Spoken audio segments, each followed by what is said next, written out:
Actually, I think there's a very individual answer to that. I think banks should be very clear about what they advise on.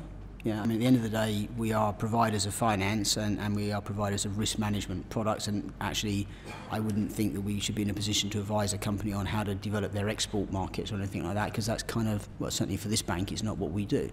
So I would be very clear about what we do and what we don't do.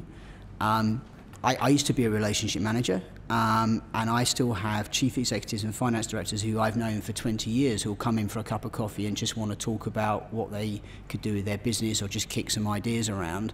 And that's really what relationship banking should be about. I don't charge them for the advice, and I imagine if it's wrong, they won't sue me. But I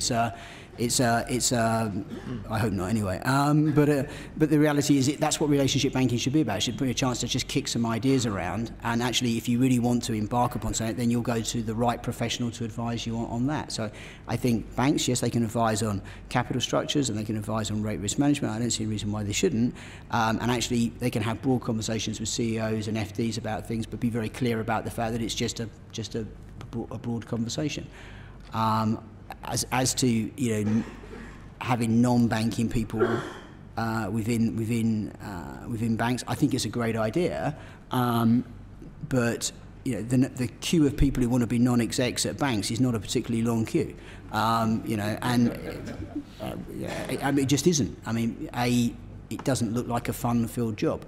So actually, the number of people who want to do it is not high. So it's actually quite hard for the industry to attract people who want to come and be part, come and help us, build a better industry. It's the hurdles they have to go through and the perceived personal risk that comes from being a non-executive director of a bank for many people is just something they'd rather not do. Thanks very much. Okay, one more answer on that, Brian. I think on the risk question and advice question, I think banks should stick to giving advice on risk on the solutions that they offer and not anything else. So if you're not competent to offer advice on the solutions that you're trying to sell to your customers, you either should not sell those products or you should not offer the advice.